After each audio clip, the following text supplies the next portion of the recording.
Hi everyone, my name is JT Pilot and today we'll be making another video. This time this will be the very first episode in our brand new series on how to start a diecast model aircraft collection. In today's episode we'll be discussing what types of models to collect and what scale of models to collect. Because this is really the first major question you need to answer as you start your diecast model aircraft collection. Yes, I'd like to welcome everybody to this video. I'd like to welcome all the new collectors and I want to give wishes out to all of you and your collecting. And yeah, collecting, and I'm sure a lot of you will enjoy it. It's a really great passion to have, and it's a great hobby to have as well. So yes, so we'll be starting with the first portion of this video, which is what is your purpose of your model collecting needs. So I divide this up in a few categories. So yeah, so are you collecting this display models like this beautiful United 757 right here? Are you collecting to make a little model diecast model airport? Are you collecting some military models or general aviation models? Or are you just collecting some sentimental models or some special schemes, or are you just getting a gift for somebody you know? These are all questions to ask, and I want you all to keep these questions throughout your head as we go over the different scales to collect. And yeah, so nonetheless, let's get started with the very first scale. And alright, so we'll be starting with the very first scale. So before we start off with the very first scale, I want to discuss what is aircraft model scaling. So aircraft model scaling is just the size of the model and in comparison to the real life aircraft. The higher the scale you go, the smallest the aircraft will be in comparison to the real life aircraft. So the 1/600 scale, which is this model here, is the smallest scale you can get in diecast model aircraft collecting. While the lower scales, like 1/72, is some of the largest scales you can get in diecast model collecting. So 1/600 scale.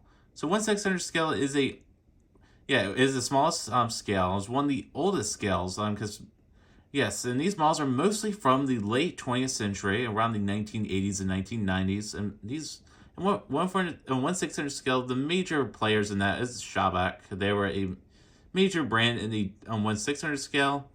And yes, 1/600 scale, these models are really simplistic, and they're really retro, and they're tiny. So these are very tiny models. I mean, if you compare it to that 777 over there, that's a 1/400 scale model. You can just tell how much smaller the 1/600 scale is. So yeah, these models aren't as detailed. They're just smaller, but the main purpose to get these models is if you're really very limited on space, or if you want to just inherit a collection just for sentimental purposes. These are really unique models, and if you want to get some really cool retro aircraft, because 1/600 models were made right in the late 80s or early 90s. There's a lot of 80s and 90s schemes that have been made in 1/600. So yeah, if you're looking to get those, get 1/600 scale. And yes, they do come with gear. This model just does not have gear. I got this model secondhand. I'm not a big 1/600 scale collector, but since I'm making this scale video, that's one of the features of the 1/600 scale model I have in the collection. So that is it for 1/600 scale. Let's move on to our next scale. Moving on to our next scale, which is 1/500 scale. So if you're wondering why there's no real life video of this scale, it's just because I no longer own a 1/500 scale model, as I sold my two 1/500s on eBay a few years ago.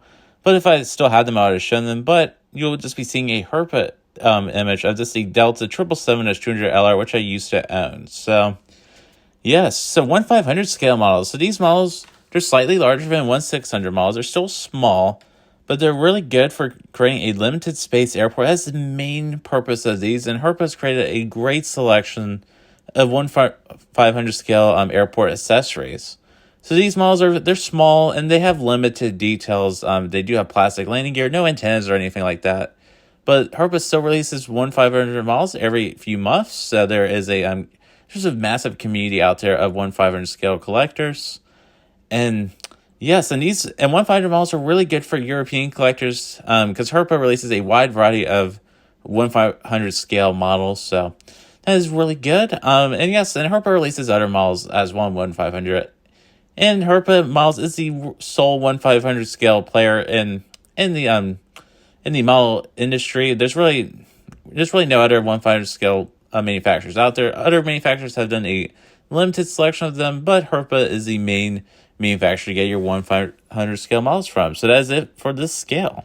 All right, so moving on to our next scale, which is the 1/400 scale, my personal favorite scale as I am a massive 1/400 scale collector, as I have over 250 of these models. So yes, I do have a lot of them, and I have lots of experience with 1/400 models. I have the most experience with 1/400 models, so this section video will likely be the most comprehensive section of the video. So 1/400 scale collecting, it is the arguably the largest scale in the community of collectors, because a lot of people collect 1/400 models, and 1/400 is just a great scale. It has the balance of the other scales. So 1/400 is still a smaller scale, but it's so great for making model airports. It's arguably the best scale to make airports. Yeah, model airports, just because it's a good scale. It's not too large, it's not too small, and 1/400 models still pack a ton of details in them as well. And yeah, 1/4 scale models, they can be pricey sometimes, about around like the $40 to $60 range, depending on what type of model you buy, or what aircraft type you buy, or or depending on the rarity of a model. But most 1/4 models they average from $40 to $60. And yes, and yeah, one thing I want to say first before I move on to 1/4 scale collecting, one thing I forgot to say about 1/500s, those are cheaper than 1/400s. They're often around $5 to $10 cheaper, so take that as you will. But getting back to 1/400 scale models, so they're great for making airports. They're just great. It's good scale.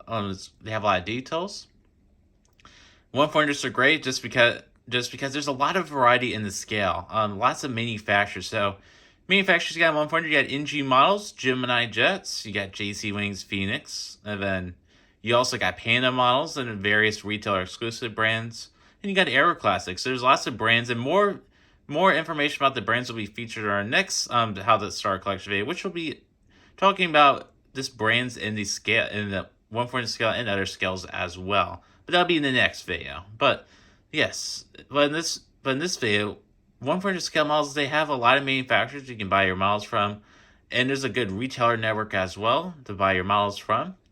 And that'll also be another video coming up. Just giving you guys some spoilers. Yes, so it's great for model airports. They're good for display as well. You can get a bunch of these models, and you can put them on a shelf like I do, and you can collect airlines. You can collect airlines, or just aircraft from specific region, or specific airlines, liveries, aircraft types, all that, all the above. You can collect in 1/400, and you can display them, make model airports. Yes, you can do all that with 1/4 scale.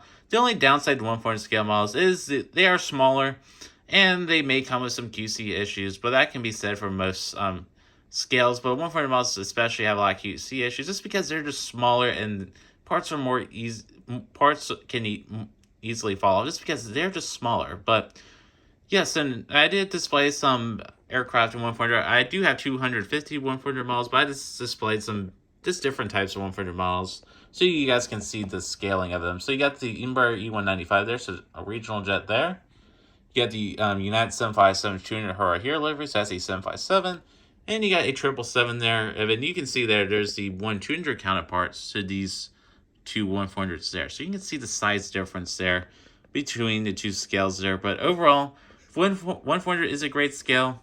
That's all I really got to say about 1/400. It's a great scale for displaying and for making model airports. So nonetheless, let's move on to our next. Alright, so moving on to our next scale, which is 1/200 scale. And we'll also briefly mention 1/250 scale. So 1/200 scale. So 1/200 scale is a bigger scale, of course. It's a bigger scale, of course. Of course, as the number goes down, the larger the aircraft is compared to the real life aircraft. So 1/200 scale. So 1/200 scale is 1/200 models. First off, they're extremely well detailed. So look at this United Hurrah here, 757-200 by JC Wings. Lots of detail. You got lots of fan blade details. You got lots of tail details, and you got 3D beacon lights on this model. So yeah, 1/200 models can be highly detailed. They can also, they also have, most of them have magnetic landing gear, so you can put your models in gear up or gear down. A lot of times they come with stands, so you can just display models. And so a lot of times 1/200 models can be highly detailed. So 1/200 models, what are they good for? They're really good for display. They have lots of detail, so you can just put them up on shelves and then impress all your friends or your relatives, whoever. So there you go. 1/200 models, they're highly detailed and they're great for display. 1-200 models, you can also do a model airport of 1-200 models if you would like to. However, 1-200 scale airports, they can be massive and they can be very expensive. 1-200 models are one of the most expensive models in the scale, because a lot of times these models can range from $80 to like $200 for each model. They can go up high in value, especially the larger the aircraft you get. Most regional jets 1-200 are in like the $70 to $80 range, while the A380 is around $200 MSRP. So yes, they can. Yeah, they can get pricey, and especially in the aftermarket, they can get extremely expensive. So that's one thing you got to keep in mind when buying 1-200 models. They can be very expensive, and they can take up a lot of space. But the trade-off is they are very detailed, and they're very large too. Another alternative to 1-200 models, if you want display models, is you can get Skyworks models or Darren Skyworks models, which they're plastic models and they're good for display, but they're not really detailed. But this is a diecast aircraft base, so we're just going to be talking about the diecast models. Yes. Anything else I want to say? Okay. Also, I want to briefly mention 1-250 models. So 1-250 models are a very similar scale to 1-200 models that Gemini released around 2005, and they're basically the same premise as 1-200 models, except for they're just slightly smaller and they were slightly cheaper. So if you're wondering about 1-250 models, that's it. They're basically just 1-200 models, slightly smaller and maybe less detailed as well. But yeah, overall they have the same premise as 1-200 models. So yeah, before we move on, major players in 1-200 models include we got JC Wings, Gemini Jets, and Herpa models, and In-Flight 200, and In-Flight 200. Those are like the major 1-200 brands. So yes, I don't really collect too many 1-200 models, but I do have a few. This represents sentimental aircraft sentimental aircraft in my collections, and I just get 1-200 models. This represents only larger scale, and also NG Models is also releasing some 1-200 models now. And another thing about 1-200 models is, unlike 1-400 models, which 1-400 models are limited by their size. You can't really get small aircraft from 1-400. The smallest aircraft you can get in 1-400 is like an ATR or a CRJ. But in 1-200, you can get 1-200 private jets, which you can't get in 1-400. So if you're really looking for a Gulfstream G550, get a 1-200 model, because there's a lot of private jets in 1-200 as well. So that's the other thing I wanted to mention about 1-200 models. So that's it for 1-200 models. Let's move on to our next scale. Moving on to our next scale, which is 172. So this scale, one simple word is, this is military. Yes, military scale or general aviation scale. 172 models is the community for 172 models is smaller, but these 172 models generally serve a different premise than the other scales we've discussed in this video, just because they mainly represent smaller aircraft types and fighter jets. So here is the Gemini Aces Blue Angels FA-18 Hornet, or Super Hornet there. Yes, this is a recent Gemini release. I just had to get it. It is a beautiful model, but 172 models, these aircraft are, the biggest scale, the biggest scale models you can get in diecast model aircraft form. And yes, the 172 models are mainly used for military and general aviation releases. So Gemini Aces releases tons of F-18s, and then Gemini also releases some general aviation aircraft. So you can get like the Piper Cub or a Cessna 172. You can get those as well. And and these models are highly detailed, and there's lots of details on them, and they even have plastic cockpits, so you can see inside the cockpit, and you can put a pilot in there, which is pretty cool. Yes, they have a lot of details, and they also have moving stabilizers on them, and they also have retractable gear on them. So their 172 models are highly detailed, and they're great for display. So yeah, perfect for display. You can't really use them in model airport form, but their use is mainly for display, and they have a similar price range to 1-200 models. They can be costly, but they have lots of detail. So the major players in the 172 scale, you got Gemini Jets, and you got a variety of other brands as well, but Gemini is the main player in this brand, the scale, I should say. So yes, 172 scale is great for general aviation aircraft and military fighter jets. So That is it for the 172 scale. And alright, so before we conclude this video, I want to discuss some other scales in diecast model form or in plastic form. So, there's a variety of other general aviation scales, like 1/140th scale. Yes, there's some other scales for general aviation there. And there's also a 1/1000th scale for extremely small diecast / plastic models, which Hogan made a small selection of Sim4 Sonar shades, but they're extremely tiny. There's really no purpose to them just besides being display models, and they're not really detailed. There's also 1/300th models, which Postage Stamps made, which is a happy medium between 1/400 and 1/200 models, but they're not really detailed, and there's a limited selection of them, and you can't really use them for airports, so they're for display only. And there's also and Darren Skymark's also made a variety of plastic scales for display models, like 1/100th scale, 1/130th scale, and 1/150th scale. Yeah, they're basically the same as their other plastic models. It's just a different scaling for small aircraft types, so they can be as large as 1/200 wide bodies. That's basically it for those. That sounded confusing, but there you go. And yeah, so before we end this video, I just want to give you one final some final thoughts about each scale. So 1/1600 scale, it's a good scale to collect some retro aircraft from the 1980s/90s that were actually made in that time frame, so that's pretty cool. There's a good variety of older schemes, and they're good for making really extremely small airports or displaying some nostalgic models, but they're not really detailed because they can't really be that detailed just because they were made such a long time ago.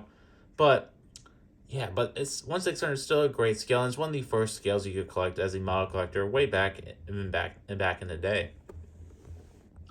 1/500, and we'll just put that there in that space there. 1/500 models, slightly larger than 1/600 models. They're great for making small model airports that you can fit in a good space. 1/500 models have a ton of model airport accessories and model airport terminals, so that is great for 1/500 collectors. And yeah, and the only downsides of 1/500 models are they're small and they can be not as well detailed, but Herpa does make a variety of 1/500 models. It makes a lot of European models and other models as well from across the world. 1/400 models. So 1/400 models is the best scale in my opinion. It's a good happy medium between 1/200 and 1/200 scales and the smaller 1/500 scales. 1/400 models they're very versatile. They can be great for displaying, great for displaying and displaying on a shelf, and great for making a model airport. Yes, and 1/400 models, they're great for commercial aviation. You can get about any commercial aircraft in 1/400. You can get some CRJs and ATRs on the lower end, and you can get some A380s and Antonovs on Antonov 225 on the top of the scale. You can also get military aircraft and cargo aircraft. Yeah, so 1/400 scale is great for It's great for making airports. It's great for displaying in a tight space. Only downsides of 1/400 models, they're smaller and they can get expensive for their size. But other than that, 1/400 is a great scale. And yeah, just a great scale in general. The 1/200 scale is another great scale. Great for displaying models. They're highly detailed. 1/400s are detailed as well, but 1/200s just take it up to another notch. Yes, and 1/200 models do cover a bigger range of aircraft types. So you can get private jets in 1/200 all the way up to the A380 once again. Yes, 1/200 models can have a lot of details. They can have detachable gears, 3D beacon lights. So if you're into that kind of thing, get a 1/200 model. And yes, the only downsides of 1/200 models are they are large and they take up a lot of space. So if you're tight on space, 1/200 models are not the right option for you. And 1/200 models can be very expensive as well. So if you got space and deep pockets, 1/200 scale is right for you. Any 172 scale is perfect for military collectors, especially collectors that collect fighter jets.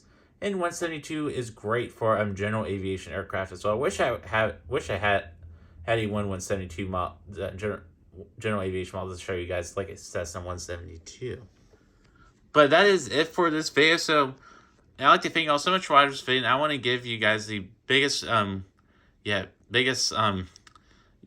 just the biggest wishes to your diecast model aircraft collecting journey. So In the next how to start a model collection video, we'll be discussing what model brands to buy, and hopefully, and that video will be coming out in the coming weeks. So just stay tuned for that next part in this how to start a model collection series. So I am JT Pilot, and I'd like to thank you all so much for watching this video, and have a wonderful day. Bye.